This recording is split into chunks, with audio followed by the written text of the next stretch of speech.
उत्तर प्रदेश में आरिफ और सारस की दोस्ती के किस्से आपने पढ़े, सुने और देखे होंगे। अब अमेठी में सारस पक्षी के दोस्त आरिफ का नया दोस्त मिल गया है। बाज पक्षी अब आरिफ का नया दोस्त बन गया है। आरिफ ने बाज को कुछ दिन पूर्व घायल अवस्था में नसीराबाद रायबरेली से रेस्क्यू किया था और अब वह आरिफ की तरह उसका दोस्त बन गया है। आरिफ ने मानवता की मिसाल पेश करते हुए घायल बाज का इलाज कराकर छोड़ दिया था, लेकिन फिर बाज पक्षी वापस आरिफ के पास आ गया। अमेठी के मंडका गांव के रहने वाले आरिफ सारस के साथ दोस्ती को लेकर काफी चर्चा में रहे थे। हालांकि बाद में सारस को वन विभाग ले गया था।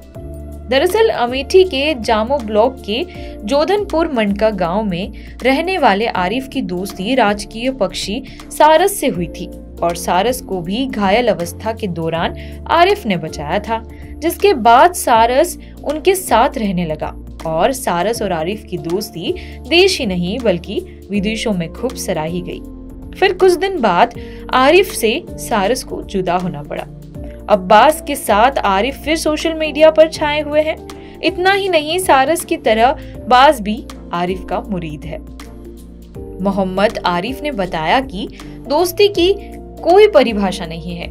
सारस से मेरी बहुत गहरी दोस्ती थी, लेकिन वह राजकीय पक्षी था, शायद इसीलिए वन विभाग वाले उसे ले गए। यह बाज राजकीय पक्षी नहीं है, शायद इसे ना ले जाएं। मुझे यह बाज घायल अवस्था में मिला था, मैंने इसका इलाज करवाया, फिर इसे आजाद कर दिया, लेकिन वह फिर गया नहीं और मेरे साथ ही रहने लगा। दिन भर इधर उधर उड़ने के बाद यह मेरे साथ ही रहता है। आरिफ बताते हैं कि दोस्ती और प्यार की कोई परिभाषा नहीं है।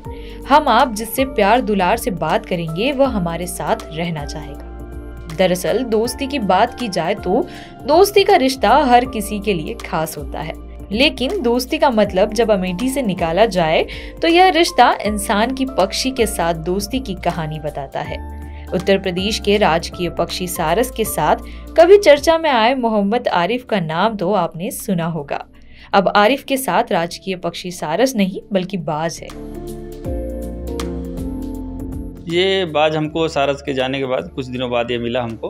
हमारे पास कॉल आया नसीराबाद से, किसी बाइक में टक्कर हो गई थी इसकी, तो हम जाके इसको लेकर आए। फिर अपने नज़दीकी जो गौरीगंज में सरकारी अस्पताल है वहाँ से इसका इलाज करवाया। इलाज करवाने के बाद जब ठीक हो गया तो इसको हम आज़ाद कर दिए, छोड़ दिए। पर ये 4-5 दिन बाद फिर वापस आ गया, तब से ये जा नहीं रहा है, ये आके यहीं पे रहता है घर के आसपास। कितना दिन हुआ आपको? अब तो लगभग हो गया 1 महीना लगभग हो गया इसको।